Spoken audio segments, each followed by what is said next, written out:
Previously on bir garip satın alma hikayesi.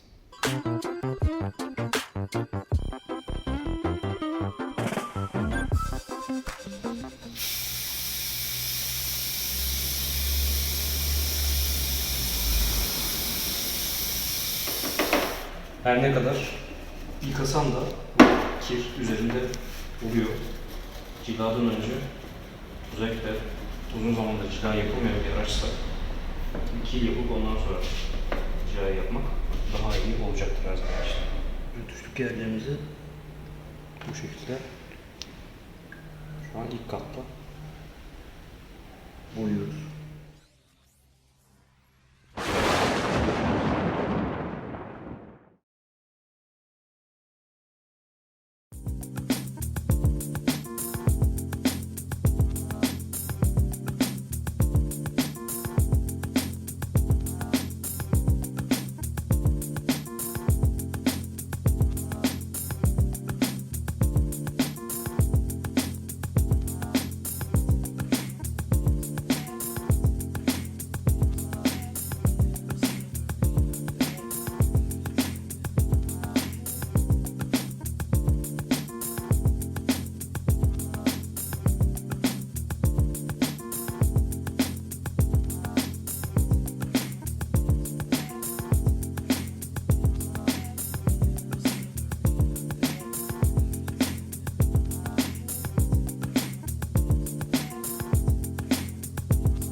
VD40 normal yağ değil, bu silikon spreyi olan bir VD40.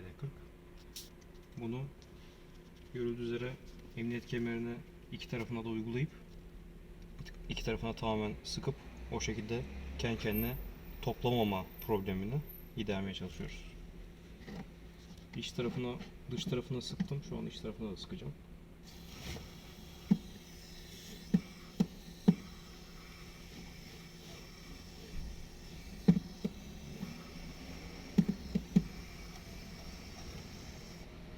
Sonrasında iyice yedirmesi için çekip bırakma işlemi yapıyoruz.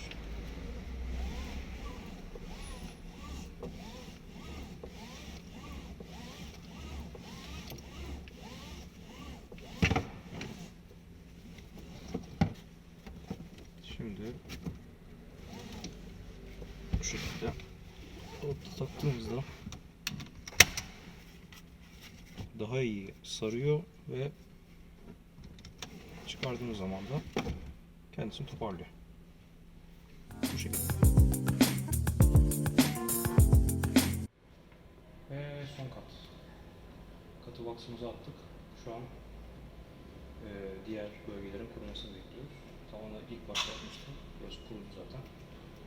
Şöyle elimize baktığımız zaman parmağınıza gelmiyorsa bir problem yok demektir. Yine temizlerken de olabildiğince hassas davranmak gerekiyor ki üzerindeki kanlı boyu daha az alalım. Parlaklık uzun süre kalsın ve hidrofobilik devam etsin.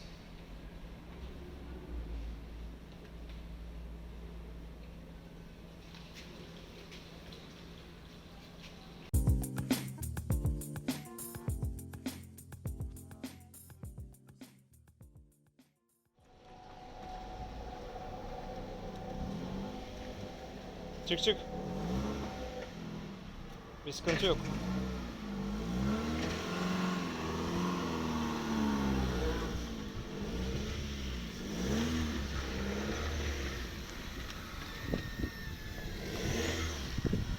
Haydi, ciao.